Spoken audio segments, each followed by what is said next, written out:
If we can't criticize elected officials, we're not good citizens. If we can't criticize our own leaders, we're not good progressives. How's it going, everyone? My name is Christian Duke, delegate at large for Bernie Sanders from the state of Kentucky, and also the webmaster of votingagainstthepeople.com, where we expose elected officials and superdelegates that vote against the citizens. This morning, I picked up a copy of the Louisville Courier-Journal, and there's a supplement in there from USA Today. I want to share this article with you, and I want to sort of give you my feedback on it. The title of the article is Our Revolution Group Will Extend to Fund and Train New Candidates by Nicole Gandiano, USA Today. There's a cool picture here. Sanders looks to spread progressive message. It's a really good article. I really enjoyed it.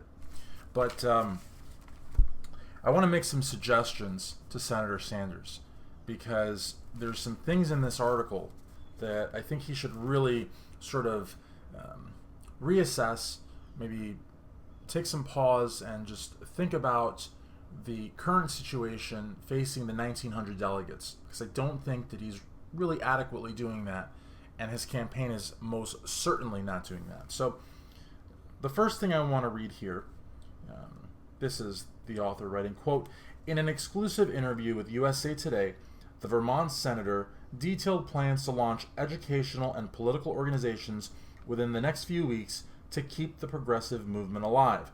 The Sanders Institute will help raise awareness of quote-unquote enormous crisis facing Americans."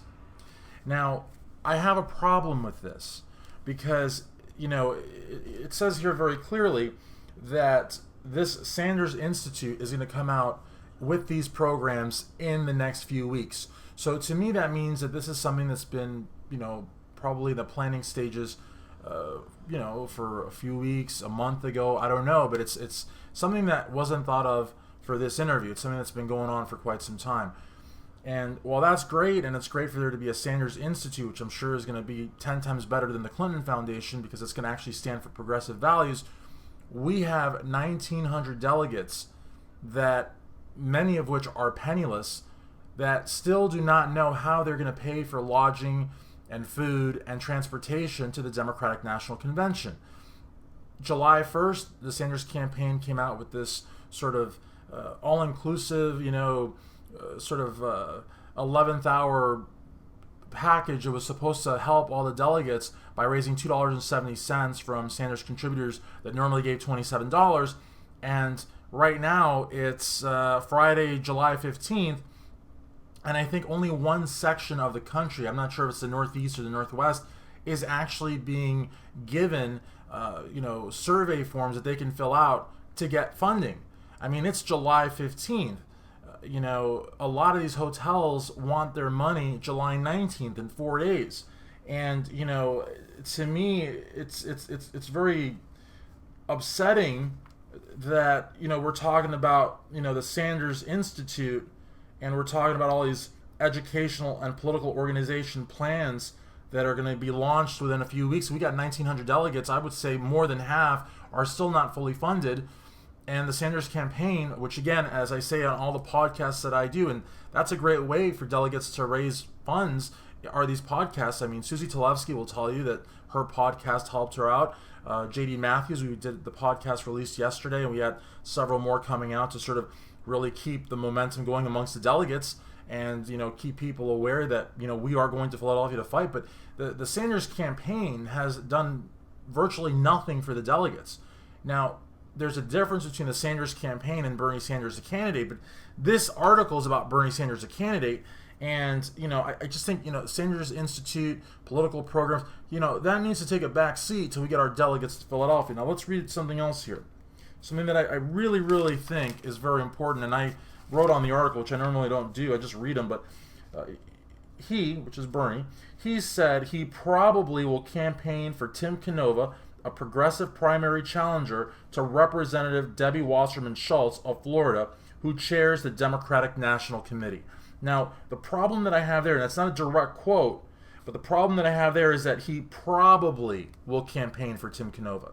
And that probably needs to become a will campaign for Tim Canova. Because, in all honesty, Senator Sanders has more of, a need, more of a commitment, I would say, to helping Tim Canova defeat Debbie Wasserman Schultz than he has for stumping the country for Hillary Rodham Clinton.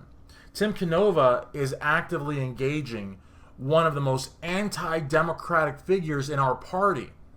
And because of Bernie's endorsement, he was able to raise $250,000, but without it, he was close to $1 million. And he's mobilizing people in the 23rd Congressional District and getting important endorsements. So, and he's up against a woman that not only sabotaged the whole process, but is going to benefit from Vice President Joe Biden's fundraising efforts and still enjoys President Obama's endorsement despite everything that she did. So Bernie saying that he will probably campaign for Tim Canova is unacceptable. I mean, at least from my perspective. And I'm going to be in South Florida probably from August 15th to August 30th for that primary, helping Tim Canova. But I just think it's, it's utterly unacceptable that he says that he will probably campaign for him. He has to campaign for him, and he has to do it before he does for Hillary Clinton. Tim Canova defeating Debbie Wasserman Schultz would be a huge, huge plus for the progressive movement. Now, something else that he says here, Sanders said he'll push for electoral changes when the Democratic Party's Rules Committee meets before the convention. Now, something interesting about that, yesterday we released a podcast with New Mexico National Delegate J.D. Matthews, and J.D. said that at a Progressive Democrats of America meeting, they were told that the Sanders campaign failed to turn in minority reports on time, thus precluding them and precluding us, the 1,900 delegates, from fighting for platform initiatives on the convention floor. Now, I don't know if this is the truth or not. I'm going to send this video to Dan Merica from CNN and to Mary Alice Parks from ABC News and other correspondents, and maybe they can investigate whether or not this is true. Celeste Wilder from Kentucky, phenomenal candidate for Senate, phenomenal progressive leader, was actually on that platform committee. And so it's going to be interesting. You've got the platform committee, the rules committee, the credentials committee, a bunch of these different committees with all sorts of different rules. And so, again, I don't know exactly how these minority reports will affect. Moving on, but he, Bernie Sanders, noted that the progressive movement isn't strong in the USA and said it's significant that many of his ideas have been incorporated into the Democratic Party platform. Not true, Bernie. Not true. I understand that you're trying to sell this, to the 1,900 delegates and to the progressive movement. I understand that you're in a tough position. I understand that ultimately you're thinking about party unity, even though that's not the purpose of the convention. The purpose of the convention is to select the best candidate for president, which I believe is you, and to iron out a platform. But you saying that, your ideas have been incorporated to the Democratic Party platform is a half-truth. Because what you should have said is into the Democratic Party platform draft. The platform is not finalized till the convention, till the end of the convention. So telling Nicole Gaudiano from USA Today that your ideas are in the platform is a half-truth. Next, it says here, Sanders also is writing a book, Our Revolution, A Future to Believe in. I will buy that book. But again, before we talk about books and before we talk about the Sanders Institute, we need to focus on funding these 1,900 delegates and getting them to Philadelphia. And finally, he says nearly 24,000 people have signed up on the Sanders website for information about running for office. Again, we should not be talking about after the convention. We shouldn't be talking about November. We shouldn't be talking about your Sanders Institute or your book or anything else than getting the 1,900 delegates to Philadelphia. So again, I guess I'm sort of on a one-track mind here. I love you, Bernie. I'm going to vote for you. I'm going to fight for you in Philly. I'm going to, continue being your supporter after the convention and after November. Whether I vote for Hillary or not, I will always support you. But I think that you're not thinking clearly in terms of what the number one priority is right now, and the number one priority is your 1,900 delegates, not your book, not your institute, and not your future plans. Thank you.